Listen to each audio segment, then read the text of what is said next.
അബ്ദുസമദ് പൂക്കോട്ടൂർ എന്ന് പറഞ്ഞാൽ സമസ്തയുടെ അനിഷേധ്യനായ ഒരു നേതാവാണ്. സമസ്തയുടെ ഏറ്റവും പ്രധാനപ്പെട്ട കാര്യപ്രാപ്തിയുള്ള ഒരു നേതാവായിട്ടാണ് വിശ്വാസികൾക്കിടയിൽ പൊതുവെ അദ്ദേഹം അറിയപ്പെടുന്നത്. അദ്ദേഹം നല്ലൊരു വാഗ്മിയാണ്. അദ്ദേഹം നല്ല രീതിയിൽ സമസ്തയുടെ കാര്യങ്ങളെക്കുറിച്ച് ധാരണയുള്ള ആളാണ്. അപ്പോൾ അതുകൊണ്ട് അദ്ദേഹം കഴിഞ്ഞ ഏതാനും ദിവസങ്ങൾക്ക് മുൻപ് കോഴിക്കോട് മദ്രസ മാനേജ്മെൻറ്റ് കമ്മിറ്റികളുടെ ഒരു യോഗത്തിൽ നടത്തിയിട്ടുള്ള ഒരു പ്രഭാഷണം, ആ പ്രഭാഷണത്തിൽ അദ്ദേഹം അവതരിപ്പിച്ചുള്ള ചില കണക്കുകളും അതിനെ മുൻനിർത്തിയിട്ട് അദ്ദേഹം പങ്കുവച്ച ചില ആശങ്കകളും മാധ്യമങ്ങളിലൊക്കെ വളരെ സജീവമായിട്ടുള്ള ചർച്ചയാണ്. പല മാധ്യമങ്ങളും അതിൻ്റെ ഏറ്റവും പ്രധാനപ്പെട്ട ഭാഗം റിപ്പോർട്ട് ചെയ്തിരുന്നു. അതിലൊരു റിപ്പോർട്ടാണ് ഇപ്പോൾ നിങ്ങൾ സ്ക്രീനിൽ കാണുന്നത്. മതപഠനത്തിന് കുട്ടികൾക്ക് വിമുഖത, മദ്രസകളിൽ വൻ കൊഴിഞ്ഞുപോക്ക്.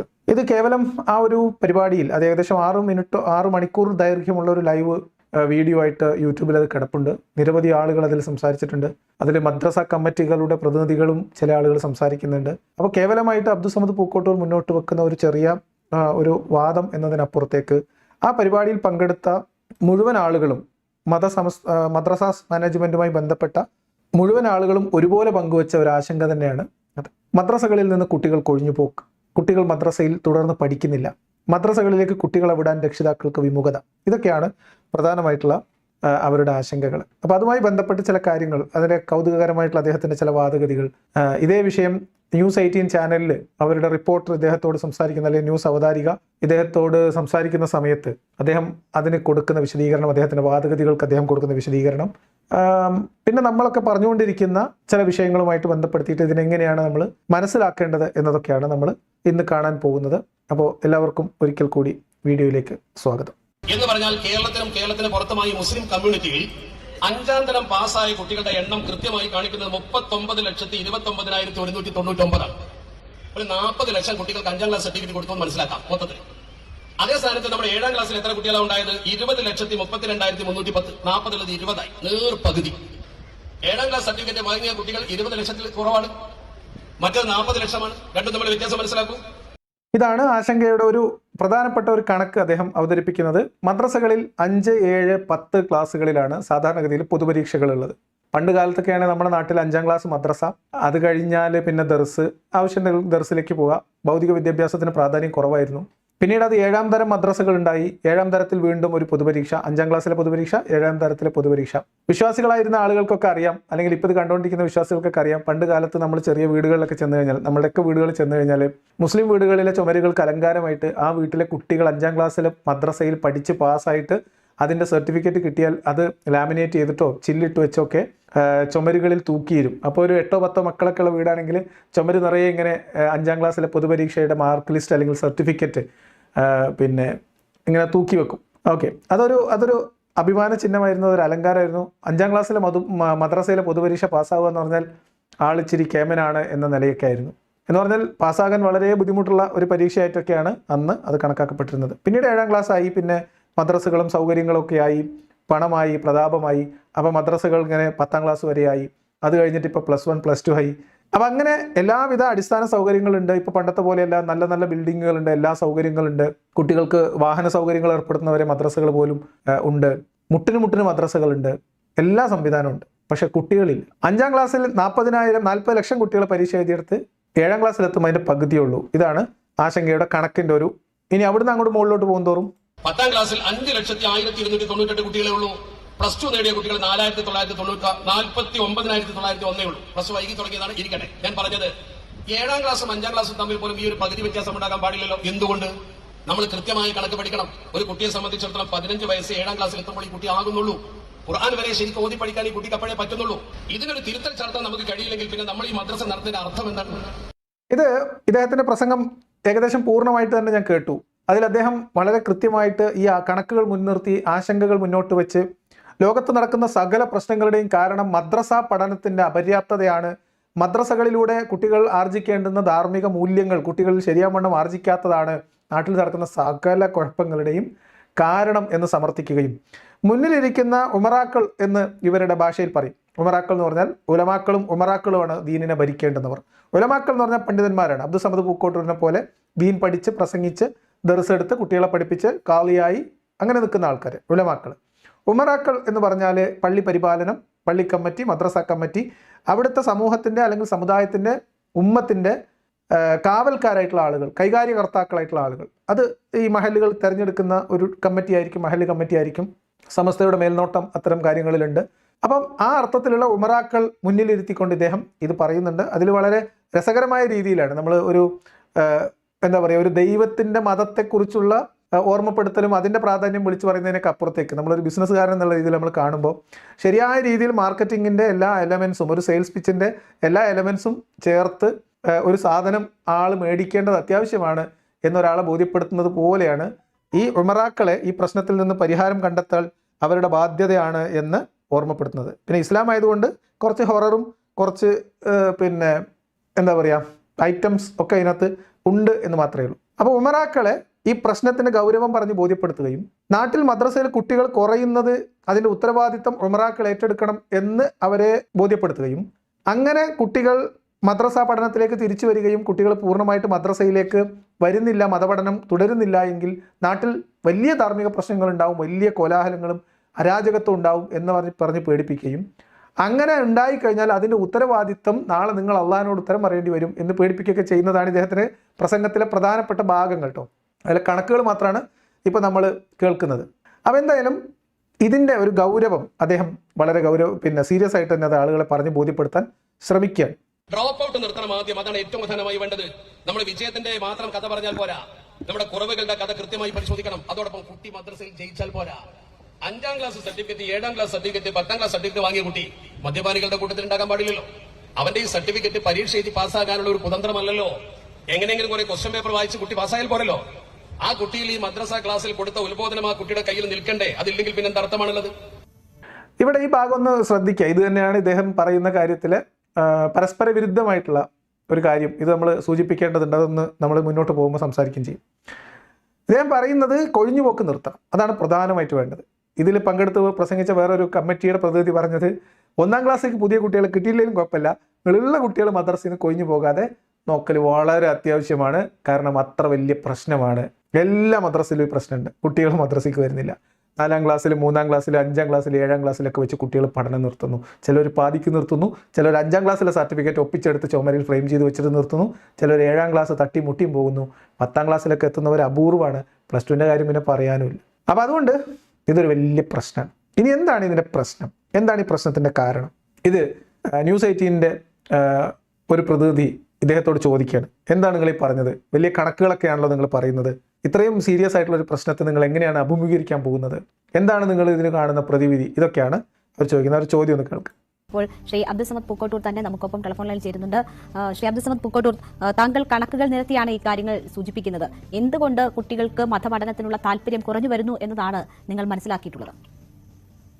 കുട്ടികൾക്ക് മതപഠനത്തിൽ താല്പര്യം കുറയുന്നു എന്നതിനേക്കാൾ രക്ഷിതാക്കൾക്ക് കുട്ടികളെ മതപരമായി പഠിപ്പിക്കാനുള്ള താല്പര്യം കുറയുന്നു എന്നതാണ് പ്രധാന കാരണം. അതാണ് പ്രധാന കാരണം. ശരിയാണല്ലോ. കാരണം കുട്ടികൾ മദ്രസകളിൽ പോകുന്നത് കുട്ടികളുടെ സ്വന്തം ഇഷ്ടത്തിലൊന്നല്ല. ഇപ്പോൾ ഒരു സ്കൂളിലായാലും കുട്ടികൾ, ചെറിയ പ്രായത്തിലുള്ള കുട്ടികൾ, നമ്മൾ രക്ഷിതാക്കൾ ആണല്ലോ ആ കുട്ടിയുടെ നല്ലത് ചിന്തിച്ച് മദ്രസയിലോ സ്കൂളിലോ എന്നൊക്കെ തീരുമാനിക്കുന്നത്. സ്കൂളിലാണെങ്കിൽ ഏത് സ്കൂളിൽ, അംഗൻവാടിയാണെങ്കിൽ ഏത് അംഗൻവാടി, ഇതൊക്കെ രക്ഷിതാക്കൾ ആ കുട്ടിയുടെ നന്മയ്ക്ക് വേണ്ടി, ആ കുട്ടിയുടെ നല്ല ഭാവിക്ക് വേണ്ടി, ആ കുട്ടിയുടെ സുരക്ഷിതത്വത്തിന് വേണ്ടി, ഇങ്ങനെയൊക്കെ പല കാര്യങ്ങൾ പരിഗണിച്ചിട്ടാണല്ലോ രക്ഷിതാക്കൾ ഒരു പാഠശാല കുട്ടിക്ക് വേണ്ടി തിരഞ്ഞെടുക്കുന്നത്. അപ്പോൾ കുട്ടികളെ കുറ്റം പറഞ്ഞിട്ട് കാര്യമില്ല. കുട്ടികൾ സ്വന്തം നിലക്ക് കൊഴിഞ്ഞു പോകുന്നതൊന്നുമല്ല. കുട്ടികൾ മദ്രസയിൽ പഠനം നിർത്തുന്ന സ്വന്തം നിലക്കാണെന്ന് വിചാരിക്കാൻ വയ്യ. രക്ഷിതാക്കൾക്ക് കുട്ടികളെ മദ്രസയിൽ വിടാൻ താല്പര്യമില്ല എന്നാണ് പറയുന്നത്. അപ്പോൾ സ്വാഭാവികമായിട്ട് അതൊരു സത്യമാണ്, സത്യസന്ധമായിട്ടുള്ള കാര്യമാണ്. കണക്കുകളുണ്ട്, അദ്ദേഹത്തിനകത്ത് കണക്കുണ്ട്, കൃത്യം കണക്കാണ്. അപ്പോൾ ഇനി എന്താ പരിഹാരം? പരിഹാരം എന്തുകൊണ്ട് കുട്ടികളെ മദ്രസയിലേക്ക് വിടണ്ട എന്ന് രക്ഷിതാക്കൾ തീരുമാനിക്കുന്നു എന്നിവർ രക്ഷിതാക്കളുമായി സംസാരിക്കണം. രക്ഷിതാക്കൾ കുട്ടികളുടെ കാര്യത്തിൽ അവരുടെ കൺസേൺ എന്താണെന്ന് മനസ്സിലാക്കണം. മദ്രസയിൽ ഇതുമായി ബന്ധപ്പെട്ട പ്രശ്നങ്ങൾ എന്താണെന്ന് മനസ്സിലാക്കണം. അത് പരിഹരിക്കണം. എൻ്റെ മനസ്സിലാക്കലിൽ 2 കാരണങ്ങൾ കൊണ്ട് കുട്ടികളെ രക്ഷിതാക്കൾ സ്കൂളിൽ വിടുന്നില്ല. 2 അല്ല 3 കാരണങ്ങളുണ്ട്. അതിൽ ഏറ്റവും കുറവ് മാത്രം പരിഗണിക്കാവുന്ന ഒരു കാരണം, രക്ഷിതാക്കൾക്ക് കുട്ടികളെ മതം പഠിപ്പിക്കണം എന്ന് വലിയ താല്പര്യമൊന്നുമില്ല. അവരങ്ങനെ മതത്തിലായിപ്പോയി. രക്ഷിതാക്കൾ അവരവരുടേതായ രീതിയിൽ ജീവിക്കുന്നു. കുട്ടികൾ അവർ വളർന്നിട്ട് പതിയെ മതം പഠിച്ചാൽ മതി എന്ന് തീരുമാനിക്കുന്ന ആളുകൾ. അവരിൽ മുർത്തദ്മാരുണ്ടാവാം, മുനാഫിക്കുകളായിട്ട് ജീവിക്കുന്നവരുണ്ടാവാം, ഈ സമൂഹത്തിനെയും ഉമ്മത്തിനെയും പേടിച്ചുകൊണ്ട് മതനിരാസം തുറന്നു പറയാത്തവരുണ്ടാവാം, തീരെ വിശ്വാസം നഷ്ടപ്പെട്ടവരുണ്ടാവാം, പലതരം ആളുകളുണ്ടാവാം. അത്തരം ആളുകൾ എണ്ണത്തിൽ വളരെ കുറവായിരിക്കും. രണ്ടാമത്തെ ഒരു വിഭാഗം ആളുകൾ മദ്രസ പഠനം കുട്ടിയുടെ പൊതുവായ മുന്നോട്ട് പോക്കിനോ ഭൗതികമായ വിദ്യാഭ്യാസത്തിനോ കുട്ടിയുടെ പൊതുവായ സ്വഭാവ രൂപീകരണത്തിനോ തടസ്സമാകും എന്ന് വിചാരിക്കുന്നത് കൊണ്ട് മദ്രസ ഒഴിവാക്കി ഭൗതിക വിദ്യാഭ്യാസത്തിന് താല്പര്യം കൊടുക്കുന്ന, പ്രാധാന്യം കൊടുക്കുന്ന രക്ഷിതാക്കൾ ഉണ്ടാവും. അത് ഒരു പ്രധാനപ്പെട്ട വിഭാഗമാണ്. മൂന്നാമത്തെ ഒരു വിഭാഗം, ഇന്ന് നമ്മുടെ നാട്ടിലെ മദ്രസകളിൽ നിന്നും അതുമായി ബന്ധപ്പെട്ട് കേൾക്കുന്ന വാർത്തകളും അവസ്ഥകളും നേരിട്ടറിയാവുന്നതും കണ്ടതും കേട്ടതും ഒക്കെ ആയിട്ടുള്ള കാര്യങ്ങൾ വെച്ചുകൊണ്ട് ഞങ്ങളുടെ കുട്ടികൾ മദ്രസയിലെ ഉസ്താദുമാരുടെ കയ്യിൽ സുരക്ഷിതരല്ല, അവർ ഈ പറയുന്ന തള്ളിമറിക്കുന്ന ധാർമ്മികതയൊന്നും ഉസ്താദുമാർക്ക് കുട്ടികളോട് പെരുമാറുമ്പോൾ ഇല്ല എന്ന് അനുഭവങ്ങളിലൂടെ ബോധ്യപ്പെട്ട രക്ഷിതാക്കൾ, അങ്ങനെ ഉസ്താദുമാർക്ക് എന്താ പറയുക, തട്ടിക്കളിക്കാനുള്ളതല്ല ഞങ്ങളുടെ കുട്ടികൾ, അതുകൊണ്ട് ഞങ്ങളെ കുട്ടികളെ മതം എന്താണെങ്കിൽ ഞങ്ങൾ പഠിപ്പിച്ചോളാം, മദ്രസയിലേക്ക് തൽക്കാലം വിടാൻ ഉദ്ദേശിക്കുന്നില്ല എന്ന് തീരുമാനമെടുത്ത രക്ഷിതാക്കളും ഉണ്ടാവാം. ഇതെൻ്റെ നിരീക്ഷണമാണ്. അബ്ദുസമദ് പൂക്കോട്ടൂരിന് ചിലപ്പോൾ വേറെ വ്യത്യസ്തമായ കാഴ്ചപ്പാടുന്നു. ഈ മൂന്നാണെങ്കിലും എന്താ പ്രശ്നം? ഈ മൂന്നാണെങ്കിലും പ്രശ്നം ഇസ്ലാമും ഇസ്ലാമിൻ്റെ സംവിധാനമായിട്ട് നിലനിൽക്കുന്ന ഈ മദ്രസ സംവിധാനവും അതിനെ ഭരിക്കുന്ന ഉലമാക്കളും ഉമറാക്കളുമാണ്. ഈ മൂന്ന് പ്രശ്നത്തിനും കാരണം അതാണ്. ഈ മൂന്ന് പ്രശ്നത്തിൻ്റെയും പരിഹാരം മദ്രസ വിദ്യാഭ്യാസം എന്ന് പറയുന്ന സാധനം അടിമുടി പൊളിച്ചെഴുതുക എന്നതാണ്. അത് കാലത്തിനനുസരിച്ചായിരിക്കണം. നിങ്ങൾ മതം തന്നെ പഠിപ്പിച്ചോ, നിങ്ങൾ ഖുർആൻ തന്നെ പഠിപ്പിച്ചോ, പക്ഷെ അതിൻ്റെ രീതി, അതിൻ്റെ മട്ട്, ഭാവം, സിലബസ്, പഠിപ്പിക്കുന്ന ഉസ്താദ്മാരുടെ ക്വാളിറ്റി, അവിടുത്തെ കോലം എല്ലാം മാറ്റേണ്ടി വരും. അതിനെക്കുറിച്ച് ഇദ്ദേഹം പറയുന്നുണ്ട്. അപ്പോൾ ഇവിടെ കാതലായ പ്രശ്നങ്ങളിൽ നിന്നൊക്കെ ശ്രദ്ധ തിരിച്ചുകൊണ്ട് ഈ പ്രശ്നങ്ങളെ ഒന്നും അഡ്രസ്സ് ചെയ്യാതെ ഇദ്ദേഹം ഇനി കൊടുക്കാൻ പോകുന്ന വിശദീകരണം എന്താ വെച്ചാൽ, കുട്ടികൾ മദ്രസയിലേക്ക് വിടാത്ത രക്ഷിതാക്കൾ ആകെ കുട്ടികളെ ഭൗതിക വിദ്യാഭ്യാസം നേടി നല്ല ജോലി വാങ്ങി പൈസ ഉണ്ടാക്കുക എന്ന ഒറ്റ ലക്ഷ്യത്തിൽ കുട്ടികളെ പഠിപ്പിക്കുന്ന രക്ഷിതാക്കളാണ് ഇത്തരം ഒരു അവസ്ഥയ്ക്ക് കാരണം എന്ന ഒരൊറ്റ പ്രശ്നത്തെ ഉന്നയിക്കാനാണ് ഇദ്ദേഹം ശ്രമിക്കുന്നത്. എന്നാൽ അങ്ങനെ സംഭവിച്ചാൽ ഇവിടെ ഭീകരമായ അരാജകത്വവും മൂല്യച്യുതിയും ധാർമ്മികത ഇല്ലാത്ത ഒരവസ്ഥയും ഒക്കെ ഉണ്ടാവും. അതിന് പിന്നെ അപ്പം നിലവിളിച്ചിട്ട് കാര്യം ഉണ്ടാവില്ല. കുട്ടികൾ LGBT ആക്ടിവിസത്തെ അംഗീകരിക്കും, അവർ അത്തരം ആളുകളെ ഒക്കെ മനുഷ്യരായിട്ട് പരിഗണിക്കും, അതിനെയൊക്കെ ഉൾക്കൊള്ളും. അതേപോലെ തന്നെ കുട്ടികൾ ഇതര മതസ്ഥരെ വിവാഹം കഴിക്കും. ഇതൊക്കെയാണ് ഇതുകൊണ്ടുണ്ടാവുന്ന ഭീകരമായ ദുരന്തങ്ങളായിട്ട് അദ്ദേഹം പറയുന്നത്. എന്തായാലും നമുക്കൊന്ന് കേൾക്കാം. ഇതിനൊക്കെയുള്ള പരിഹാരം കുട്ടികളെ മദ്രസ പഠിപ്പിക്കലാണെന്ന് അദ്ദേഹം പറഞ്ഞു കഴിഞ്ഞു. അതേ സമയത്ത് ഇദ്ദേഹം പറഞ്ഞ ഒരു വാക്ക് നിങ്ങൾ ശ്രദ്ധിച്ചിട്ടുണ്ടാവും വിചാരിക്കുന്നു. കുട്ടികൾ വെറുതെ മദ്രസ പഠനം പൂർത്തിയാക്കിയിട്ട് കാര്യമില്ല. 5ാം ക്ലാസ്സിലത്തെ സർട്ടിഫിക്കറ്റും 7ാം ക്ലാസ്സിലെ സർട്ടിഫിക്കറ്റും 10ാം ക്ലാസ്സിലെ സർട്ടിഫിക്കറ്റും കയ്യിലുണ്ടായിട്ട് കാര്യമില്ല. അവർ മതം പറയുന്ന അരുതുകളിലേക്ക് ചെല്ലാതെ കൃത്യമായ മതനിഷ്ഠയിൽ ജീവിക്കുന്നുണ്ട് എന്ന് ഉറപ്പുവരുത്താൻ കഴിയണം. ഇതാണ് ഇതിൻ്റെ ഒരു മാനകം. ഇത് വെച്ചിട്ടാണ് നമുക്കിനെ അളക്കാൻ പറ്റുക. അപ്പോൾ നമുക്ക് മുന്നോട്ട് പോകാം. കാരണം ഈ പ്രായത്തിലുള്ള കുട്ടികളെ സംബന്ധിച്ചിടത്തോളം അവരെ വീട്ടിൽ നിന്ന് നിർദ്ദേശിക്കുന്ന വിധം പഠിക്കാനും മുന്നോട്ട് പോകാനും അവർ തൽപരരാണെങ്കിലും നമ്മുടെ ഇന്നത്തെ രക്ഷിതാക്കളെ സംബന്ധിച്ചിടത്തോളം അവർക്ക് കേവലം ഒരു ജോലി ലക്ഷ്യമാക്കിയുള്ള പഠനം മാത്രമാണ് പ്രധാനം. ഭൗതിക വിദ്യാഭ്യാസമാണെങ്കിലും ധാർമ്മികതയോ മൂല്യബോധമോ നൽകുന്നതിന് പകരം ഒരു കോഴ്സ് പാസ്സായി കുട്ടി ഒരു ഏണിംഗ് മെമ്പറായി മാറുക എന്നതാണ് ഓരോ രക്ഷിതാക്കളും ഇന്ന് ആഗ്രഹിക്കുന്ന ഏറ്റവും പ്രധാനപ്പെട്ട കാര്യം. അതിലെങ്ങനെയാണ് രക്ഷിതാക്കളെ കുറ്റം പറയാൻ പറ്റുക എന്നുള്ളതാണ്. കുട്ടികൾക്ക് ഉന്നതമായ വിദ്യാഭ്യാസം ലഭിക്കുക, മികച്ച വിദ്യാഭ്യാസം കിട്ടുക, മികച്ച സംസ്കാരത്തിൽ വളരുക എന്നത് ഏത് രക്ഷിതാക്കളുടെയും ആഗ്രഹമാണ്. അബ്ദുസമദ് പൂക്കോട്ടൂരിന്റെ കുട്ടികളെ അദ്ദേഹം നല്ല രീതിയിൽ പഠിപ്പിക്കും, അദ്ദേഹത്തിന്റെ പേരക്കുട്ടികളെ അദ്ദേഹം നല്ല രീതിയിൽ പഠിപ്പിക്കും. സ്വാഭാവികമല്ലേ? ജോലി ലക്ഷ്യമാക്കിയിട്ട് തന്നെയാണല്ലോ കുട്ടികൾ പഠിക്കുന്നത്. കാരണം കുട്ടികളുടെ ജീവിതം മുന്നോട്ട് പോകുന്ന സമയത്ത് മത്സരാധിഷ്ഠിതമായ ഒരു ലോകത്ത് കുട്ടികൾക്ക് അറിവുണ്ടാവണം, പ്രായോഗികമായിട്ടുള്ള അറിവുണ്ടാവണം, അവർക്ക് പ്രാഗൽഭ്യം ഉണ്ടാവണം. അതുകൊണ്ട് നല്ല വിദ്യാഭ്യാസം നേടാൻ അവർ ശ്രമിക്കും. അതിന് തടസ്സമാകുന്നത് അവർ ആ വിദ്യാഭ്യാസത്തിൽ നിന്ന് മാറ്റി നിർത്തും. അതിനെങ്ങനെയാണ് രക്ഷിതാക്കളെ കുറ്റം പറയുക? അതൊരു കുറ്റമാണോ? നിങ്ങൾ മതഭൗതിക സമന്വയ വിദ്യാഭ്യാസം എന്ന പേരിൽ നടത്തുന്ന കോളേജുകളുടെയും എഞ്ചിനീയറിംഗ് കോളേജുകളുടെയും ഒക്കെ ഉദ്ദേശം എന്താണ്? മതപഠനത്തോടൊപ്പം ഭൗതിക വിദ്യാഭ്യാസം. അല്ലാതെ ഭൗതിക വിദ്യാഭ്യാസം വേണ്ട, മതപഠനം മതി എന്നാണോ? അതല്ല, മതപഠനം കൊടുക്കാൻ വേണ്ടി അതിന് സൈഡായിട്ട് വെച്ചതാണോ? അപ്പോൾ എല്ലാവരും കുട്ടികളെ ഉയർന്ന വിദ്യാഭ്യാസം കൊടുക്കാനും നല്ല വിദ്യാഭ്യാസം കൊടുക്കാനും അവർക്ക് നല്ല ജോലി നേടുന്നതിനും നല്ല രീതിയിൽ ജീവിക്കുന്നതിനുള്ള സാഹചര്യം ഒരുക്കാനും രക്ഷിതാക്കൾ ശ്രമിക്കും. ആ കാരണം കൊണ്ടാണ്, അല്ലെങ്കിൽ ആ ആഗ്രഹം മാത്രമാണ് മദ്രസയിൽ കുട്ടികളെ പറഞ്ഞേക്കാത്തതിൻ്റെ കാരണം എന്ന് നിങ്ങൾ തെറ്റിദ്ധരിക്കരുത്. ഒരു തമാശയായിട്ട് ഒരു കാര്യം പറയാം. ഇന്നത്തെ രക്ഷിതാക്കൾ ഇന്നലത്തെ മദ്രസയിലോ ദർസിലോ പഠിച്ച വിദ്യാർത്ഥികളായിരുന്നു എന്നത് അബ്ദുസമദ് പൂക്കോട്ടൂർ മറന്നു പോകരുത്. അതുകൊണ്ട് തന്നെ കുട്ടിയെ കൊണ്ട് പണസമ്പാദനത്തിന്റെ മേഖല വെട്ടിത്തുറക്കുക എന്ന ലക്ഷ്യത്തോടു കൂടി ആ കുട്ടിയെ ഭൗതിക വിദ്യാലയത്തിൽ കൂടുതൽ മാർക്ക് നേടി പഠിപ്പിച്ച് ഉയർന്ന മേഖലയിലേക്ക് വിടുക എന്നതല്ലാതെ ധാർമ്മിക മൂല്യം ഈ കുട്ടിയിൽ വളർത്തണം എന്ന താല്പര്യം രക്ഷിതാക്കൾക്ക് കുറഞ്ഞു വന്നിരിക്കുന്നു. ഇതിന്റെ ഒരു പ്രത്യാഘാതമായി കുട്ടികൾ പലപ്പോഴും മയക്കുമരുന്നിന് അടിമകളോ അതല്ലെങ്കിൽ മറ്റെന്തെങ്കിലും ക്രിമിനൽ പ്രവർത്തനങ്ങളിൽ ഏർപ്പെടുകയോ ചെയ്യുമ്പോൾ അവർ ഖേദിക്കുകയും അതിന്റെ പേരിൽ പിന്നീട് അവർ ഖേദിച്ച് വളരെ പ്രയാസപ്പെട്ട് ആത്മഹത്യ പോലും രക്ഷിതാക്കൾ ചെയ്യുന്ന പ്രവണത നമ്മൾ കണ്ടുവരുന്നുണ്ട്. ഓക്കെ, അപ്പൊ ഇങ്ങനെ കുട്ടികൾക്ക് ധാർമ്മികരായിട്ട് ജീവിക്കണം എന്നൊന്നും ഇപ്പൊ രക്ഷിതാക്കൾക്ക് വലിയ താല്പര്യമില്ല. എങ്ങനെങ്കിലും പഠിച്ച് ജോലി കിട്ടിയാൽ മതി എന്ന രീതിയിലാണ്. അപ്പൊ ഉസ്താദ് പറഞ്ഞു വരുന്നതനുസരിച്ച് രക്ഷിതാക്കൾക്ക് മതബോധം പണ്ടേ ഇല്ല എന്നാണ് അതിന്റെ അർത്ഥം. മതബോധമില്ലാത്ത രക്ഷിതാക്കളുടെ മക്കളെ നിങ്ങൾ എങ്ങനെ മതബോധത്തിലേക്ക് വിളിച്ചിട്ട് എന്താ കാര്യം എന്നതൊരു ചോദ്യം. രണ്ടാമത്തത്, മദ്രസയിൽ പഠിച്ചിട്ടില്ലെങ്കിൽ കുട്ടികളാകെ മയക്കുമരുന്നും മദ്യത്തിനും അടിമകളായി നശിച്ച് പോകും. രക്ഷിതാക്കൾക്ക് അങ്ങനെയൊന്നും ആയാലും കുഴപ്പമില്ല, കുട്ടിക്ക് നല്ല ജോലി കിട്ടിയാൽ മതി എന്ന ചിന്തയാണ് എന്നാണ്. ഈ രണ്ടും വാസ്തവ വിരുദ്ധമാണ്. ഇത് രണ്ടും യഥാർത്ഥത്തിലുള്ള പ്രശ്നമല്ല. എന്താണ് യഥാർത്ഥത്തിലുള്ള പ്രശ്നം? ഡ്രോപ്പ് ഔട്ട് നിർത്തണം ആദ്യം. അതാണ് ഏറ്റവും പ്രധാനമായി വേണ്ടത്. നമ്മൾ വിജയത്തിന്റെ മാത്രം കഥ പറഞ്ഞാൽ പോരാ, നമ്മുടെ കുറവുകളുടെ കഥ കൃത്യമായി പരിശോധിക്കണം. അതോടൊപ്പം കുട്ടി മദ്രസയിൽ ജയിച്ചാൽ പോരാ. 5ാം class certificate, 7ാം class certificate, 10ാം class certificate വാങ്ങിയ കുട്ടി മദ്യപാനികളുടെ കൂട്ടത്തിൽ ഉണ്ടാകാൻ പാടില്ലല്ലോ. അവന്റെ ഈ സർട്ടിഫിക്കറ്റ് പരീക്ഷ എഴുതി പാസ്സാകാനുള്ള ഒരു കുതന്ത്രമല്ലല്ലോ. എങ്ങനെയെങ്കിലും കുറെ ക്വസ്റ്റ്യൻ പേപ്പർ വായിച്ച് കുട്ടി പാസ്സായാൽ പോരല്ലോ. ആ കുട്ടിയിൽ ഈ മദ്രസ ക്ലാസ്സിൽ കൊടുത്ത ഉത്ബോധനം ആ കുട്ടിയുടെ കയ്യിൽ നിൽക്കണ്ടേ? അതില്ലെങ്കിൽ പിന്നെ എന്താ അർത്ഥമാണുള്ളത്? ഓക്കെ, അപ്പൊ ഇദ്ദേഹം നേരത്തെ പറഞ്ഞ രക്ഷിതാക്കളെ പേടിപ്പിക്കാൻ പറഞ്ഞ ആ കാര്യത്തിലുള്ള ഉത്തരം ഇദ്ദേഹം പറഞ്ഞു കഴിഞ്ഞു. നിങ്ങൾ കണക്കെടുക്ക്, നിങ്ങളെ മഹല്ലിലെ കണക്കെടുക്ക്. നിങ്ങൾ സെൻസസിന്റെ കാര്യമൊക്കെ ആ വീഡിയോയിൽ പറയുന്നുണ്ട്. നിങ്ങൾ മഹല്ലിലെ കൃത്യമായ ഒരു രഹസ്യാന്വേഷണം നടത്തിയിട്ട് അതിൽ കള്ള് കുടിക്കുന്ന, മോഷണം നടത്തുന്ന, അതല്ലെങ്കിൽ ബാങ്കിൽ ജോലി ചെയ്യുന്ന, പലിശയുമായി ബന്ധപ്പെട്ട ഇടപാട് നടത്തുന്ന, അതല്ലെങ്കിൽ സ്വർണ്ണക്കടത്ത് നടത്തുന്ന, ഹവാല പണമിടപാട് നടത്തുന്ന എന്ന് തുടങ്ങി ഇസ്ലാം നിഷിദ്ധമാക്കിയ കാര്യങ്ങളിൽ ഏർപ്പെടുന്ന ആളുകൾ അവരൊക്കെ മദ്രസ ഡ്രോപ്പ് ഔട്ടാണോ? നിങ്ങൾ പരിശോധിച്ചാൽ മതി. അതല്ല, അവരൊന്നും മദ്രസ ഡ്രോപ്പ് ഔട്ട് അല്ല. അവരുടെയൊക്കെ ചുമൽ 5ാം ക്ലാസ്സിലെയും 7ാം ക്ലാസ്സിലെയും 10ാം ക്ലാസ്സിലെയും പൊതുപരീക്ഷയുടെ സർട്ടിഫിക്കറ്റ് തൂങ്ങിക്കിടക്കുന്നുണ്ടെങ്കിൽ നിങ്ങൾ മദ്രസയിലേക്ക് കുട്ടികളെ പറഞ്ഞയച്ചില്ലെങ്കിൽ കുട്ടികൾ വഴിതെറ്റി പോകും എന്ന് വിലപിക്കുന്നതിൽ എന്ത് ആത്മാർത്ഥയാണുള്ളത്? ഈ രണ്ട് കാര്യങ്ങൾ പരസ്പര വിരുദ്ധമാണ്. അതുകൊണ്ട് ആ കാര്യങ്ങൾ നിങ്ങളൊന്ന് പുനഃപരിശോധിക്കണം. എന്തായാലും നിങ്ങൾ കണക്കെടുക്കുകയാണല്ലോ, അപ്പോൾ ഈ കണക്ക് കൂടി നിങ്ങളൊന്ന് എടുത്തോളൂ. കുട്ടികളെ മാതാപിതാക്കൾ വളരെയേറെ സ്നേഹിക്കുന്നു. ഈയിടെ നിങ്ങൾക്കറിയാമല്ലോ, കൊല്ലത്ത് ഒരു മാതാവ് തന്റെ കുട്ടി വിദേശത്തെ ആക്സിഡന്റിൽ മരണപ്പെട്ടപ്പോൾ ആ മാതാവ് ഡോക്ടറായിട്ട് പോലും ആത്മഹത്യ ചെയ്തു. അതിന്റെ കാരണം കുട്ടികളോടുള്ള അദമ്യമായ സ്നേഹമാണ് അവർ പ്രകടമാക്കിയത്. അവിടെ മാനസികമായി പിടിച്ചു നിൽക്കാൻ പോലും ഡോക്ടറായ മാതാവിന് കഴിഞ്ഞില്ല. ഈ ഒരു അവസ്ഥ നമ്മൾ പരിശോധിക്കുമ്പോൾ നിങ്ങൾ പറഞ്ഞതൊക്കെ തെറ്റാണ്. കാരണം കുട്ടികൾക്ക് കേവലമായ വിദ്യാഭ്യാസവും ധനസമ്പാദനവും മാത്രം പോരാ. കുട്ടികൾക്ക് മാതാപിതാക്കളോട്, അല്ലെങ്കിൽ മാതാപിതാക്കൾ കുട്ടികളോടുള്ളത് ഭയങ്കരമായിട്ടുള്ള സ്നേഹമാണ്. അവരെ എല്ലാ അർത്ഥത്തിലും നന്മയാണ് അവർ ആഗ്രഹിക്കുന്നത്. അതല്ലാതെ അവരെന്തായാലും കുഴപ്പമില്ല, അവർ പിന്നെ മയക്കുമരുന്നിന് അടിമപ്പെട്ടാലും കുഴപ്പമില്ല, അവർ അധാർമിക പ്രവൃത്തിയിൽ ഏർപ്പെട്ടാലും കുഴപ്പമില്ല, അവർ കുറേ ജോലി ചെയ്ത് കുറേ പൈസ ഉണ്ടാക്കിയാൽ മതി എന്ന ചിന്തയല്ല രക്ഷിതാക്കൾക്കുള്ളത് എന്നതിൻ്റെ തെളിവാണ് നിങ്ങൾ ഈ പറഞ്ഞ കാര്യം. നിങ്ങൾ പറഞ്ഞതിന് വിരുദ്ധമായ ഒരു തെളിവാണ് ഇപ്പോൾ നിങ്ങൾ വെച്ചത്. മുസ്ലിം സമൂഹത്തെ സംബന്ധിച്ചിടത്തോളം അവർക്ക് മതപഠനം അനിവാര്യമാണ്. ആ മതപഠനത്തിന് വേണ്ടി ഒരുപാട് മദ്രസകൾ, 10,000-കണക്കിന് മദ്രസകൾ നടത്തുന്നു, കോടിക്കണക്കിന് രൂപ ചെലവഴിക്കുന്നു. പക്ഷേ അതിന്റെ ഫലം ലഭ്യമാകാത്തതിന്റെ പ്രധാന കാരണം പ്രൈമറി തലത്തിൽ ഈ മദ്രസകൾ അവസാനിക്കുകയാണ്. 15 വയസ്സ് പ്രായമാകുന്നതിന് മുമ്പ് ഒരു 5ാം ക്ലാസ് മദ്രസ മാത്രം, ബേസിക് നോളജ് മാത്രം നേടിക്കൊണ്ട് കുട്ടി പിന്നീട് ഭൗതിക മേഖലയിലേക്ക് പോവുകയാണ്. കുട്ടിയുടെ കയ്യിൽ ഇന്റർനെറ്റ്, അതുപോലെ തന്നെ ആധുനിക സൗകര്യങ്ങളൊക്കെ ഉണ്ട്. പഴയ കാലം പോലെയല്ല. കുട്ടിക്ക് ഉപകരണങ്ങളുടെ വേലി കെട്ടാൻ നമുക്ക് കഴിയില്ല. നെറ്റ് ഉപയോഗിക്കരുത്, TV ഉപയോഗിക്കരുത്, മൊബൈൽ ഉപയോഗിക്കരുത് എന്നൊന്നും പറയാൻ ഇക്കാലഘട്ടത്തിൽ ഒരിക്കലും നമുക്ക് അർഹതയില്ലെന്ന് മാത്രമല്ല, നടക്കുന്ന കാര്യവുമല്ല. എത്ര ഓപ്പൺ ആയിട്ടാണ് ഉസ്താദ് കാര്യം പറയുന്നത്. ഇപ്പൊ നെറ്റ് ഉപയോഗിക്കരുത്, ഫോൺ ഉപയോഗിക്കരുത്, മൾട്ടിമീഡിയ അല്ലെങ്കിൽ എന്താ പറയുക, ടച്ച് സ്ക്രീൻ കൊടുക്കരുത്, കമ്പ്യൂട്ടർ വാങ്ങിക്കൊടുക്കരുത് എന്നൊന്നും ഇനി പറയാൻ നമുക്ക് അർഹതയില്ല. അർഹതയുള്ള ഒരു കാലം ഉണ്ടായിരുന്നു.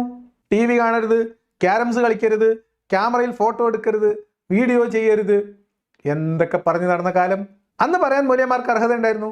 കാരണം മൂല്യന്മാർക്ക് അന്ന്, എല്ലാ മൂല്യന്മാർക്കല്ല, മൂല്യന്മാരിലെ ഭൂരിപക്ഷം ആളുകൾക്കും അന്ന് അത്തരം സംവിധാനങ്ങൾ ലോകത്ത് ആധുനികമായി മനുഷ്യർ കണ്ടെത്തുന്ന ആധുനികമായ സങ്കേതങ്ങളിലേക്ക് ഏറ്റവും ആദ്യം കൈപ്പിടിയിൽ ഒതുക്കാനുള്ള പാങ്ങുണ്ടായിരുന്നില്ല. കാരണം ആദ്യ കാലഘട്ടങ്ങളിലെ ബഹുഭൂരിപക്ഷം മദ്രസകളിലും പള്ളി ദർസുകളിലും ദർസിലേക്ക് കുട്ടികൾ ചെന്നുപെട്ടിരുന്നത് സാമ്പത്തികമായി ബുദ്ധിമുട്ട് അനുഭവിക്കുന്ന കുട്ടികളായിരുന്നു കൂടുതലും. ഭൂരിപക്ഷം, അല്ലാത്തവരില്ല എന്നല്ല, ഭൂരിപക്ഷം യത്തീംഖാനകളിലും പള്ളി ദർസുകളിലേക്കും കുട്ടികളെ പറഞ്ഞേക്കും. എന്തിനു വേണ്ടിയിട്ടാ? 8, 10, 12 കുട്ടികളുണ്ടാവും. അപ്പോൾ 2 ദർസിൽ പോട്ടെ, 2 മദ്രസിൽ പോട്ടെ, 2 അങ്ങനെ വിടും, 2 വേറെ ദർസിൽ പോകും. അപ്പോൾ അത്തരം ഒരു കാലഘട്ടത്തിൽ മൂല്യന്മാർക്ക് പിന്നെ കയ്യിലില്ലാത്ത ഗാഡ്ജറ്റ്സ് ഒക്കെ ഹറാമായിരുന്നു. മൊബൈൽ ഫോണിൻ്റെ തൊട്ട് മുൻപുള്ള കാലം, അല്ലെങ്കിൽ മൊബൈൽ ഫോണിൽ ഈ ടച്ച് സ്ക്രീനും ഇന്റർനെറ്റും ഒക്കെ വന്ന സമയത്ത്, കമ്പ്യൂട്ടർ വന്ന സമയത്ത്, TV വന്ന സമയത്ത്, ക്യാമറ വന്ന സമയത്ത്, എല്ലാത്തിലും നിങ്ങൾക്ക് ഇവരുടെ ഈ ഇരട്ടത്താപ്പ് കാണാൻ പറ്റും. അപ്പോൾ ഈ ഉസ്താദിന് ഇപ്പോൾ തിരിച്ചറിയാം, ഇനി അത്തരം ഗാഡ്ജറ്റുകളുടെ അല്ലെങ്കിൽ ആധുനികമായിട്ടുള്ള സാങ്കേതിക വിദ്യകളുടെ ഇടയ്ക്ക് വേലി കെട്ടി വിശ്വാസികളെ മാറ്റി നിർത്താനുള്ള യോഗ്യത ഉസ്താദുമാർക്കില്ല, മൂല്യമാർക്കില്ല. അതിനുള്ള അർഹതയില്ല ധാർമ്മികമായിട്ട്. കാരണം അവരതിൻ്റെ ഉപഭോക്താക്കളാണ്, അത് അവർ നന്നായിട്ട് ഗുണഭോക്താക്കളാണ് അതിൻ്റെ. അതുകൊണ്ട് അവർക്ക് ഇനി അരുത് എന്ന് പറയാൻ പറ്റില്ല. ആധുനിക കാലത്ത് ഇതൊന്നും നിഷേധിച്ചുകൊണ്ട് ഇതൊന്നും കൊടുക്കരുത് എന്ന് പറഞ്ഞിട്ട് കുട്ടികളെ മുന്നോട്ട് കൊണ്ടുപോകാനും പറ്റില്ല. അപ്പൊ പിന്നെ എന്ത് ചെയ്യാൻ പറ്റും? അതുകൊണ്ട് സ്വാഭാവികമായും കുട്ടിയുടെ മനസ്സിന് മതിൽ കെട്ടുകയാണ് ആവശ്യം. മോറൽ എന്ന് പറയുമ്പോൾ concerning principles of right and wrong എന്ന് പറയുമ്പോൾ റൈറ്റ് ചെയ്ത് റോങ് ചെയ്ത് എന്ന് കുട്ടിക്ക് തിരിച്ചറിയാൻ പറ്റുന്ന വിദ്യാഭ്യാസം കൊടുത്താൽ മാത്രം പോരാ, അത് ഉൾക്കൊള്ളാൻ പാകതയുള്ള ഒരു പ്രായം വരെയെങ്കിലും അത് കൊടുക്കണം. അത് നടക്കുന്നില്ല എന്നാണ് ഇന്നലെ കോഴിക്കോട്ട് വെച്ച് മാനേജ്മെന്റ് അസോസിയേഷന്റെ പ്രതിനിധികളെ വിളിച്ചുകൊണ്ട് ഞാൻ എന്റെ പ്രസംഗത്തിൽ സൂചിപ്പിച്ചത്. യെസ്, അത് കറക്റ്റ്. ഇപ്പൊ നിങ്ങൾ കറക്റ്റ് പോയിന്റിലേക്ക് എത്തി. ധാർമ്മികത എന്ന് പറഞ്ഞാൽ എന്ത് ചെയ്യാം, അരുതുകളും ചെയ്യരുത് എന്ന് പറയുന്നതും തെറ്റും ശരിയും ഒക്കെ പറഞ്ഞ് ബോധ്യപ്പെടുത്തുന്ന ഒരു സമൂഹത്തിൽ ജീവിക്കുമ്പോൾ പാലിക്കേണ്ടുന്ന മര്യാദകൾ, ഇതിനെ പറഞ്ഞു പഠിപ്പിച്ചാൽ മാത്രം പോരാ, അത് അവർക്ക് ബോധ്യപ്പെടുന്ന പ്രായം വരെ അത് തുടരുകയും അതിൽ അവരുടെ മനസ്സുറപ്പിക്കും വേണം. ഇവിടെ പ്രശ്നം ഇതാണ് പ്രശ്നം. നിങ്ങൾ മദ്രസയിൽ നിന്ന് പഠിപ്പിക്കുന്ന ധാർമ്മികത എന്ന് പറഞ്ഞാൽ എന്താണ് ധാർമ്മികത? ആ ധാർമ്മികതയിൽ എന്തെങ്കിലും പ്രശ്നമുണ്ടോ? ഇന്നത്തെ കാലത്ത് മനുഷ്യരോട് പറയാൻ പറ്റാത്ത ധാർമ്മികത അതിനകത്തുണ്ടോ? ഉണ്ട്. നിങ്ങളുടെ പ്രസംഗത്തിൽ വരെയുണ്ട്. ഭിന്ന ലിംഗക്കാരെ മനുഷ്യരായിട്ട് പോലും പരിഗണിക്കാത്ത ഒരു കാലം എന്ന് നിങ്ങൾ ഈ നടത്തിയ പ്രസംഗത്തിൽ പറയുന്നുണ്ട്. അവരങ്ങനെ തന്നെ പരിഗണിക്കേണ്ടവരാണ്, അവരെ മനുഷ്യരായി പോലും പരിഗണിക്കേണ്ടതല്ല എന്ന തരത്തിൽ നിങ്ങൾ പ്രസംഗിക്കുന്നത് ഇതേ വിഷയം നിങ്ങൾ സംസാരിക്കുന്നതിനിടയിലുണ്ട്. അപ്പോൾ ആ മൂല്യം കുട്ടികൾക്ക് ഇന്ന് ഉൾക്കൊള്ളാൻ പറ്റുമോ? ഇല്ല. അവരെ സംബന്ധിച്ച് എല്ലാവരും മനുഷ്യരാണ്, സഹജീവികളാണ്.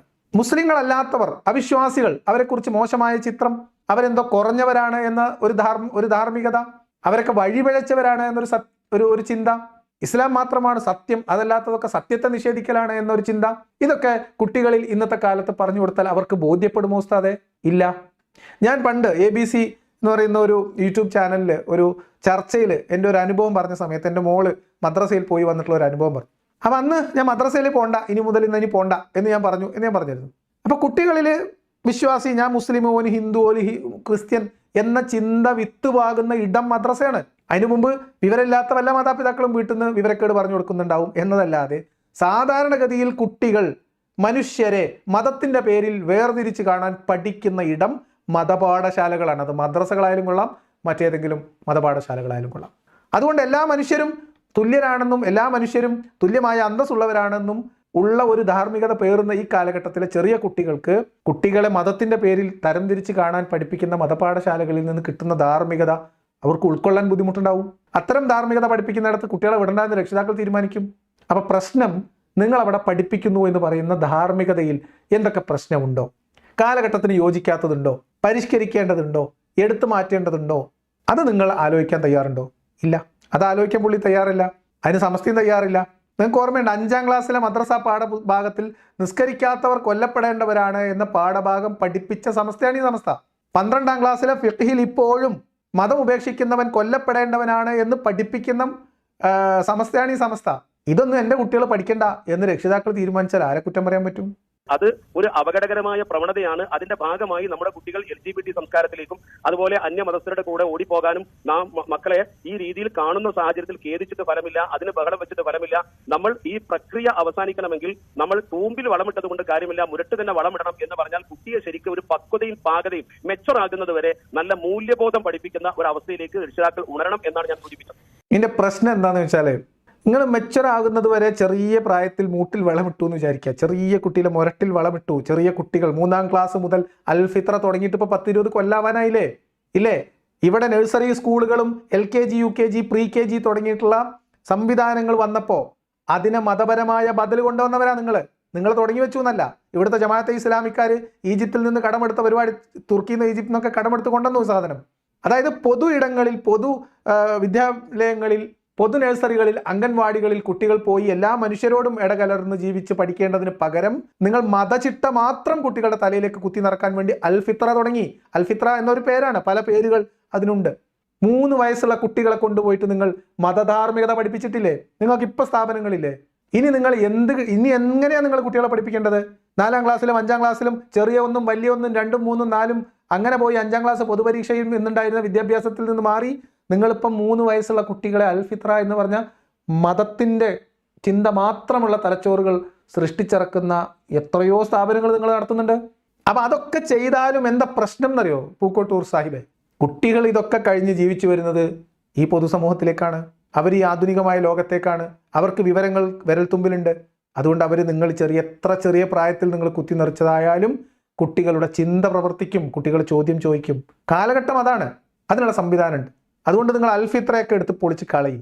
എന്നിട്ട് കുട്ടികൾക്ക് പക്വതയും പാകതയും വന്നതിന് ശേഷം, അതുവരെ അവർ അക്ഷരവും അനലിറ്റിക്കൽ ടൂൾസും ഒക്കെ പഠിച്ചതിന് ശേഷം, ഭാഷയൊക്കെ പഠിച്ചതിന് ശേഷം, അവരുടെ ചിന്തയും ബുദ്ധിയും വിവേകവും ഒക്കെ ഉറച്ചതിന് ശേഷം നിങ്ങൾ കുട്ടികളെ വിളിച്ചിരുത്ത്, ഖുർആൻ എടുത്തു വെക്ക്, പഠിപ്പിച്ചു കൊടുക്ക്. ലോകത്തുള്ള മറ്റെല്ലാ മതങ്ങളും പ്രശ്നമാണെന്നും നമ്മളെ മതം മാത്രമാണ് ശരിയെന്നും നിങ്ങൾക്ക് പക്വതയും പാകതയുമുള്ള ഒരു കുട്ടിയെ വിളിച്ചിരുത്തി പഠിപ്പിച്ച് ബോധ്യപ്പെടുത്താൻ കഴിയുമോ? ഇപ്പം നിങ്ങൾക്ക് 40 ലക്ഷം കുട്ടികളെങ്കിലും ഇല്ലേ? എന്തായിരിക്കും നിങ്ങളുടെ അവസ്ഥ? അപ്പം അതുകൊണ്ട് നിങ്ങൾ പക്വതയില്ലാത്ത കാലത്ത് മുരട്ടിൽ വളമിട്ട് വളർത്തിക്കൊണ്ടെന്നാലും കുട്ടികൾക്ക് വളർന്ന പക്വതയും ചിന്തയും മനുഷ്യരോടുള്ള സംസർഗവും എല്ലാം വരുമ്പോൾ കുട്ടികൾക്ക് ബോധം വരും, ചോദ്യം വരും, അവരുപേക്ഷിക്കും. പ്രശ്നം നിങ്ങൾ കയ്യിൽ ഉണ്ട്, നിങ്ങൾ പൊതിഞ്ഞു വെച്ചിട്ടുണ്ട്, ചേമ്പിലയിൽ പൊതിഞ്ഞു വെച്ചിട്ടുണ്ടെന്ന് പറയുന്ന ഈ ധാർമ്മികതയ്ക്കാണ്. അതാണ് കുട്ടികളെയും രക്ഷിതാക്കളെയും ഇതിൽ നിന്ന് അകന്നു പോകാൻ പ്രേരിപ്പിക്കുന്നത്. ശ്രീ അബ്ദുസമദ് പൂക്കോട്ടൂർ, കാലം മാറുകയാണ്, സാങ്കേതിക വിദ്യ താങ്കൾ പറയുന്നത് പോലെ വളരെ വേഗം മാറിക്കൊണ്ടിരിക്കുകയാണ്, സമൂഹം മാറുകയാണ്. അപ്പോൾ അതിനൊക്കെ ഉതകുന്ന തരത്തിലുള്ള മാറ്റങ്ങൾ ഏതെങ്കിലും തരത്തിൽ ഉണ്ടാകണം എന്ന് പ്രതീക്ഷിക്കുന്നുണ്ടോ? ഇങ്ങനെ ഒരു പ്രതിസന്ധി ഉണ്ട് എന്ന് നിങ്ങൾക്ക് ബോധ്യപ്പെടുന്നു. അപ്പോൾ ഏത് തരത്തിൽ ഇടപെടാനാണ് നിങ്ങൾ ശ്രമിക്കുന്നത്? ഈ ചോദ്യം വളരെ പ്രസക്തമാണ്. ഇത് കേൾക്കുന്ന വിശ്വാസികൾ ചിന്തിക്കണം. അപ്പോൾ പ്രശ്നങ്ങളുണ്ട്. കുട്ടികൾ മദ്രസയിലേക്ക് വരുന്നില്ല, വിമുഖത കാണിക്കുന്നു. രക്ഷിതാക്കൾ മദ്രസയിൽ കുട്ടികളെ പറഞ്ഞേക്കാൻ താല്പര്യം പ്രകടിപ്പിക്കുന്നില്ല. പ്രശ്നങ്ങളുണ്ട്. കാലം മാറി, ആധുനികമായ അറിവുകൾ മനുഷ്യർ ആർജിച്ചു. അപ്പോൾ അതുകൊണ്ട് ഇതിനെങ്ങനെ മറികടക്കും എന്നാണ് നിങ്ങൾ ആലോചിക്കുന്നത്. എന്താണ് നിങ്ങളുടെ ഭാവി പരിപാടികൾ എന്നായിരുന്നു ചോദ്യം. ഇനി അദ്ദേഹത്തിന്റെ മറുപടി കേട്ടോളി. തീർച്ചയായും കാലഘട്ടത്തിന്റെ ചുവരെഴുത്ത് വായിച്ചുകൊണ്ട് പ്രതികരിക്കാൻ തയ്യാറായതിന്റെ ഫലമാണ് സമസ്ത ഇ ലേണിംഗ് മദ്രസ തുടങ്ങി. കമ്പ്യൂട്ടർ വഴി കുട്ടിക്ക് കാര്യങ്ങൾ പഠിക്കാൻ മദ്രസയിൽ പോകാതെ തന്നെ ലോകത്തിന്റെ ഏത് ഭാഗത്തിരുന്നുകൊണ്ട് കുട്ടിക്ക് മതം പഠിക്കാനുള്ള ഇ ലേണിംഗ് സംവിധാനം നമ്മൾ ഇലക്ട്രോണിക് മാധ്യമം ഉപയോഗിച്ചുകൊണ്ട് പുതുതായി ഓപ്പൺ ചെയ്തു. നിങ്ങൾക്കറിയാമല്ലോ, മദ്രസയിൽ പോയി പഠിക്കുന്നവർക്ക് പഠിക്കാം, അല്ലാത്തവർക്ക് വീട്ടിൽ നിന്ന് പഠിക്കാം. നെറ്റ് ഉപയോഗിച്ചുകൊണ്ട് കുട്ടികൾക്ക് കാര്യങ്ങളൊക്കെ പഠിക്കാനുള്ള സംവിധാനം നമ്മൾ ചെയ്തിരിക്കുന്നു. കാലത്തിന്റെ മാറ്റം നമ്മൾ ഉൾക്കൊള്ളുന്നുണ്ട്. മദ്രസയിലും നമ്മൾ ആധുനിക ട്രെയിനിങ് നൽകിക്കൊണ്ട് ആധുനിക വിദ്യാഭ്യാസ രീതിയിൽ തന്നെയാണ് പഠിപ്പിക്കുന്നത്. പഴഞ്ചൻ ശൈലിയൊക്കെ മാറി കുട്ടികളുടെ അഭിരുചിക്കനുസരിച്ചുള്ള ആധുനിക സ്മാർട്ട് ക്ലാസ് റൂം വെച്ചുകൊണ്ട് തന്നെയാണ് ഇപ്പോൾ മദ്രസയിൽ മതം പഠിപ്പിക്കുന്നത്. ഉസ്താദെ, പുസ്തകം അതന്നെയല്ലേ, സിലബസ് അതന്നെയല്ലേ, ധാർമ്മികത പണ്ട് നമ്മൾ ചേമ്പിൻ്റെയിൽ പൊതിഞ്ഞു വെച്ചത് തന്നെയല്ലേ. കാലം മാറി, കുട്ടികൾ മാറി, ലോകം മാറി, അറിവുകൾ മാറി, ബോധ്യങ്ങൾ മാറി, മനുഷ്യനെക്കുറിച്ചുള്ള ചിന്തകൾ മാറി. എങ്ങനെയാണ് നിങ്ങൾ ഈ കാലത്തെ അതിജീവിക്കാൻ പോകുന്നത് നിങ്ങളുടെ മതം എന്ന് ചോദിക്കുമ്പോൾ ഉസ്താദ് പറയാണ്, ഞങ്ങളിപ്പോൾ കമ്പ്യൂട്ടറിലാണ് ഖുർആൻ പഠിപ്പിക്കണതെന്ന്. അല്ല, ഞാൻ ചോദിക്കട്ടെ, ഇപ്പോഴും നിങ്ങളെ മദ്രസയിൽ കുട്ടികൾ വരുന്നുണ്ടോ? 10 കുട്ടികൾ, 100 കുട്ടികൾ? പണ്ട് 400-500 കുട്ടികളുണ്ടായിരുന്ന മദ്രസയിൽ ഇപ്പം നിങ്ങൾക്ക് 100 കുട്ടികളെങ്കിലും വരുന്നുണ്ടെങ്കിൽ നിങ്ങളെ മഹാഭാഗ്യം എന്ന് കൂട്ടിക്കൊള്ളി. എങ്ങനെയാണ് നിങ്ങൾ ഈ കാലത്തിൻ്റെ വെല്ലുവിളികളെ അതിജീവിക്കാൻ പോകുന്നത്? എങ്ങനെയാണ് നിങ്ങൾ ആധുനിക സമൂഹത്തോട് സംവദിക്കാൻ പോകുന്നത്? എങ്ങനെയാണ് നിങ്ങൾ മനുഷ്യൻ ആർജിച്ച പുതിയ അറിവുകളെ ഇൻ്റഗ്രേറ്റ് ചെയ്യാൻ പോകുന്നതെന്ന് ചോദിക്കുമ്പോൾ ഉസ്താദ് പറയാം, ഞങ്ങൾക്കിപ്പോൾ മദ്രസയിൽ സ്മാർട്ട് ക്ലാസ് റൂം ഉണ്ട്. സിലബസ് പഴയ തന്നെയല്ലേ? ഇപ്പോഴും കാഫിർ നജസല്ലേ? മുശ്രിക്ക് നജസല്ലേ? കാഫിർ ജന്തുക്കളിൽ വെച്ച് ഏറ്റവും നികൃഷ്ടനല്ലേ? മുസ്ലിങ്ങൾ മനുഷ്യരിൽ നിന്ന് അള്ളാഹു പ്രത്യേകമായ പദവി കൊടുത്ത് ഉയർത്തപ്പെട്ട ജനതയല്ലേ? സ്ത്രീകൾ 2ാം തരക്കാരല്ലേ? ഭിന്നലിംഗക്കാർ, അള്ളാഹു പടച്ചുവിട്ട ഭിന്നലിംഗക്കാര് അവര് മാറ്റി നിർത്തപ്പെടേണ്ടവരും അവകാശങ്ങൾ നിഷേധിക്കപ്പെടേണ്ടവരും അല്ലേ? എന്നിട്ട് സ്മാർട്ട് ക്ലാസ് റൂമിൽ ഇരുന്നിട്ടാണല്ലോ ഇതൊക്കെ പഠിപ്പിക്കുന്നത്. വലിയ കാര്യമായി. ഈ മതം പഠിപ്പിക്കുമ്പോൾ ഇസ്ലാമിന്റെ ഒരു താല്പര്യം എന്ന് പറയുന്നത് കേവലം മതം നൽകിയല്ല, മതബോധത്തോടൊപ്പമുള്ള ഭൗതിക ബോധവും നൽകണമെന്നാണ്. ഖുർആന്റെ ആദ്യത്തെ നിർദ്ദേശം തന്നെ ഇഖ്റ, വായിക്കുക, പഠിക്കുക എന്നാണ്, വിശ്വസിക്കുക എന്നല്ല. ഒരു സമൂഹത്തോട് അന്ധമായി വിശ്വസിക്കാനല്ല ഇസ്ലാം പറഞ്ഞത്. നിങ്ങൾ വായിക്കുകയും പഠിക്കുകയും ചിന്തിക്കുകയും ചെയ്തുകൊണ്ട് ദൈവാസ്തിക്യത്തെ കുറിച്ച് നിങ്ങൾ പഠിച്ച് വിശ്വസിക്കണമെന്നാണ്. അന്ധമായ വിശ്വാസമല്ല ഇസ്ലാം ആഗ്രഹിക്കുന്നത്. ഞാനിവിടെ ഉസ്താദിനോട് ചോദിക്കുന്നത്, നിങ്ങൾക്ക് നിലവിളിക്കുമ്പോഴെങ്കിലും നുണ പറയാതിരുന്നൂടെ എന്ന്. നിലവിളിയാണ്. മദ്രസയിൽ കുട്ടികൾ വരുന്നില്ല, രക്ഷിതാക്കൾ വിടുന്നില്ല, അതിൻ്റെ ഇടയിൽ നുണ പറയാ. നിങ്ങളെ സമ്മതിച്ചിന്. എന്താണ് ഖുർആൻ പറഞ്ഞത്? വിശ്വസിക്കണം എന്നല്ലോ, വായിക്ക് പഠിക്കുക എന്ന് പറയാനാണല്ലോ ഖുർആൻ വന്നത്, ആണോ? ഇതേ ഉസ്താദിന്റെ പഴയകാല പ്രസംഗങ്ങൾ, വിശ്വാസികൾക്കകത്തുള്ള യുക്തിചിന്തയുടെ സ്വാധീനം, ചോദ്യം, ഇതിനൊക്കെ ഇവർ നേരിടുന്ന പ്രസംഗങ്ങൾ കേട്ടാൽ നിങ്ങൾക്ക് കിട്ടും. എന്ത്? എല്ലാ കാര്യങ്ങളുടെയും തെളിവ് വെച്ച് എല്ലാം കൃത്യമാണ് എന്ന് ബോധ്യപ്പെട്ടതിന് ശേഷം വിശ്വസിക്കുന്നതിനല്ല ഈമാൻ എന്ന് പറയുക. സമയന കേട്ടു, വിശ്വസിച്ചു, ഞങ്ങളോട് കൽപ്പിക്കപ്പെട്ടു, അനുസരിച്ചു. ഗൈബിൽ വിശ്വസിക്കുക എന്നതാണ് ഈമാനിന്റെ 1ാമത്തെ ലക്ഷണം. തെളിവ് ചോദിക്കാതെ അന്ധമായി വിശ്വസിക്കുക എന്നത് തന്നെയാണ് ഇസ്ലാമിന്റെ വിശ്വാസത്തിന്റെ അടിസ്ഥാനം. ഉസ്താദ് പറയാം, നല്ലോണം പഠിച്ച് പരീക്ഷണം നടത്തിയിട്ട് ഗവേഷണമൊക്കെ നടത്തിയിട്ട് അള്ളാഹിന്റെ കുർസിന്റെ കാലിന്റെ പൊട്ട് കാണുമ്പോൾ മതി അള്ളാഹിനെ വിശ്വസിക്കാന്ന്. എന്ത് തെളിവ്, എന്ത് അന്വേഷണം, എന്ത് പഠനം? ഖുർആനിൽ തെളിവ് കിട്ടിയിട്ട് വിശ്വസിച്ചാൽ മതി എന്നാ ഖുർആൻ പറഞ്ഞത്. നിങ്ങൾ പഠിക്ക്, നിങ്ങൾക്ക് മനസ്സിലായ ഞങ്ങൾ വിശ്വസിക്കുക. അങ്ങനെയാണ് ഖുർആൻ പറഞ്ഞത്. എങ്ങനെ സാധിക്കുന്നു പൂക്കോട്ടൂർ സാഹിബേ? അന്ധമായി വിശ്വസിക്കുക, മറഞ്ഞതിൽ വിശ്വസിക്കുക, വിശ്വസിച്ചതിന് ശേഷം സംശയം തോന്നാതിരിക്കുക, ചോദ്യങ്ങൾ ഉണ്ടാവാതിരിക്കുക, ഇതൊക്കെ ചേരണം. കൽപ്പിക്കപ്പെട്ടതെന്തോ അതനുസരിക്കുക, അതിൻ്റെ യുക്തി നോക്കേണ്ട കാര്യമില്ല. അതല്ലേ ഉസ്താദെ ഈമാൻ ശരിക്കും? നിങ്ങൾ ആരെയാണ് ഈ പറഞ്ഞു പറ്റിക്കുന്നത്? നിങ്ങളെപ്പോലുള്ള ഉസ്താദുമാർ പഠിപ്പിക്കുന്ന മദ്രസയിൽ പോയാൽ ഇൻ്റെ കുട്ടികൾ നുണ പറയാൻ പഠിച്ചാലോ എന്ന് പേടിച്ചിട്ട് മദ്രസയ്ക്ക് കൂടാത്ത രക്ഷിതാക്കൾ ഉണ്ടാവാനുള്ള സാധ്യതയില്ല, അല്ല ഇല്ലേ? എനിക്ക് തോന്നിയ സംശയമാണ്. ഇങ്ങനെയൊക്കെ മനുഷ്യന്മാർക്ക് നുണ പറയാൻ പറ്റുമോ? അതുകൊണ്ട് ഈ നുണ പറയണ ഉസ്താദുമാർ പഠിപ്പിക്കുന്ന മദ്രസയ്ക്ക് എൻ്റെ കുട്ടികളെ വിടുന്നില്ല എന്ന് ഏതെങ്കിലും രക്ഷിതാക്കൾ തീരുമാനിച്ചാലോ? അതുകൊണ്ട് ചുറ്റുപാടുകളെ കുറിച്ച് പഠിച്ചും കാലത്തെക്കുറിച്ച് പഠിച്ചും കുട്ടി വളരുന്നതിന് ആവശ്യമായ വിദ്യാഭ്യാസ സംവിധാനം നമ്മൾ ഒരുക്കുമ്പോഴും കേവലം തൊഴിലധിഷ്ഠിത വിദ്യാഭ്യാസമായി വിദ്യാഭ്യാസത്തെ മാറ്റുന്ന ഒരു അഭ്യാസ പ്രക്രിയയാണ് ഭൂരിപക്ഷം രക്ഷിതാക്കളും ചെയ്യുന്നത്. അത് ഇസ്ലാമിൽ മാത്രമല്ല, ഹൈന്ദവ സമൂഹത്തിലും ക്രൈസ്തവ സമൂഹത്തിലും ഒക്കെ അങ്ങനെയുണ്ട്. അതുകൊണ്ടാണല്ലോ ഇത്രയൊക്കെ മതപാഠശാലകളും ധാർമ്മിക ബോധന വേദികളും ഉണ്ടായിട്ടും നമ്മുടെ നാട്ടിൽ സാംസ്കാരിക കേരളത്തിൽ പോലും കൊലപാതകങ്ങളും വഴിഞ്ഞാട്ടങ്ങളും വൃത്തികേടുകളും മയക്കുമരുന്നും ഒക്കെ വർദ്ധിക്കുന്നത്. അത് തിരിച്ചറിയാൻ എല്ലാ വിഭാഗം ആളുകളും മുന്നോട്ട് വരണം എന്നാണ് ഞാൻ സൂചിപ്പിച്ചത്. അപ്പം മൂല്യബോധമില്ലാത്ത, ധാർമ്മിക ബോധമില്ലാത്ത വിദ്യാഭ്യാസം ഉള്ളത് കൊണ്ടാണ് കുട്ടികൾ നേരം വണ്ണം മദ്രസയിൽ 12ാം ക്ലാസ് പാസ്സാവാത്തതുകൊണ്ടാണ് നമ്മളെ നാട്ടിൽ കൊലപാതകവും പിടിച്ചുപറിയും കള്ളക്കടത്തും സ്വർണ്ണക്കടത്തും ഹവാല പണമിടപാടും മയക്കുമരുന്നും ഒക്കെ ഉള്ളത് എന്നാണ്. ഇതേ ആളുകൾ പറയും നമ്മുടെ നാട്ടിൽ ധാർമ്മികത ഉള്ളത് മതം ഉള്ളത് കൊണ്ടാണ് എന്ന്. മതം ഉള്ളത് കൊണ്ട് ധാർമ്മികത ഉണ്ടാവും എന്ന് പറയുന്ന ഇവർ തന്നെ പറയണു സർട്ടിഫിക്കറ്റ് ഉണ്ടായിട്ട് കാര്യമില്ല, കുട്ടികൾക്ക് മതബോധം ഉണ്ടാവുന്നില്ല എന്ന്. പറഞ്ഞു വന്നത് നിങ്ങളെയും കൊണ്ട് ഇത് കൂട്ടിയാൽ കൂടൂല എന്നാണ്. ഒരു മനുഷ്യൻ ധർമ്മചിന്തയിൽ അല്ലെങ്കിൽ ധാർമ്മികനായി ജീവിക്കണമെന്ന് ആ മനുഷ്യനാണ് തീരുമാനിക്കണം. ആ മനുഷ്യന് തീരുമാനിക്കണമെങ്കിൽ എന്താണ് നല്ലത് എന്താണ് ചീത്ത എന്ന് ആ മനുഷ്യന്റെ ജീവിതത്തെ മുൻനിർത്തി, ആ മനുഷ്യന്റെ ചുറ്റുമുള്ളവരുടെ ജീവിതത്തെ മുൻനിർത്തി യാഥാർത്ഥ്യ ബോധത്തോടെ അവനെ ബോധ്യപ്പെടുത്താൻ, ബോധവൽക്കരണം നടത്താൻ കഴിയണം. അല്ലാതെ നാളെ കൊണ്ട് ഈ നരകത്തിലിടും, അതുകൊണ്ട് സിഗരറ്റ് വലിക്കേണ്ടെന്ന് പറഞ്ഞിട്ട് കാര്യമില്ല, കള്ളു കുടിക്കരുത്, എണ്ണയിൽ പൊരിച്ചെടുക്കും, കാര്യമില്ല. അപ്പം നിങ്ങൾ ധാർമ്മിക മൂല്യം എന്താണെന്നുള്ളതിൻ്റെ അടിസ്ഥാന ധാർമ്മിക സിദ്ധാന്തങ്ങളിൽ, സങ്കല്പങ്ങളിൽ പൊളിച്ചെഴുത്ത് ആവശ്യമുണ്ട്. അത് കാലത്തിനനുസരിച്ച് മാറണം. അല്ലാതെ ക്ലാസ് റൂം മാറിയിട്ട് കാര്യമില്ല. ചിന്താഗതി മാറണം, നിങ്ങളുടെ കാഴ്ചപ്പാടുകൾ മാറണം, മൂല്യബോധത്തിൽ അപ്ഡേഷൻ ഉണ്ടാവണം. എന്നിട്ട് അതിനെ മനുഷ്യന് മനസ്സിലാവുന്ന ഭാഷയിൽ പറഞ്ഞു കൊടുക്കണം, അവർക്ക് ഉൾക്കൊള്ളുന്ന രീതിയിൽ പറഞ്ഞു കൊടുക്കണം. അല്ല നിങ്ങൾ കുറേ മദ്രസയുടെ വലിയ കെട്ടിടങ്ങൾ കെട്ടി അതിൽ വലിയ മദ്രസയിൽ ഉസ്താദുമാരെ വെച്ച് ഓൽക്ക് കുറേ ക്ഷേമനിധി ഉണ്ടാക്കിയിട്ടൊന്നും കാര്യമില്ല.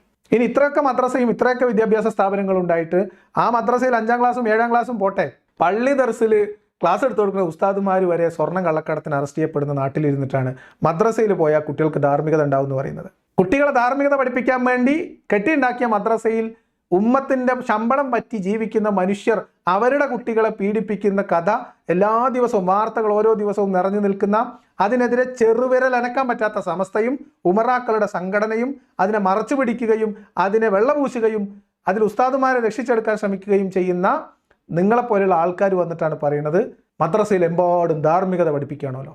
എൻ്റെ അഭിപ്രായത്തിൽ ചെറിയ പ്രായത്തിലുള്ള കുട്ടികളുടെ മദ്രസ പഠനം അവസാനിപ്പിച്ചാൽ തന്നെ കുട്ടികൾ പകുതി ധാർമ്മികരാവും എന്നാണ്. അവർക്ക് സാമാന്യ ബോധം ഉണ്ടാവും, അവർക്ക് മനുഷ്യനെക്കുറിച്ചൊരു ബോധം ഉണ്ടാവും, ഒക്കെ ഉണ്ടാവും. നിങ്ങളായിട്ടൊന്ന് വെറുതെ വിട്ടാൽ മതി, നല്ല കുട്ടികളായിക്കോളും. നിങ്ങളെ മതപാഠശാലകളിൽ നിന്നുള്ള ധാർമ്മികത പഠിപ്പിക്കലാണ് വലിയ ഒരളവ് വരെ കുട്ടികൾ അധാർമിക പ്രവർത്തനത്തിൽ ഏർപ്പെടാൻ കാരണം എന്നതാണ് എൻ്റെ നിരീക്ഷണവും അനുഭവവും. അതാണ് ഇന്ന് പറയാനുള്ളത്. മറ്റൊരു വിഷയവുമായിട്ട് നമുക്ക് വീണ്ടും കാണാം.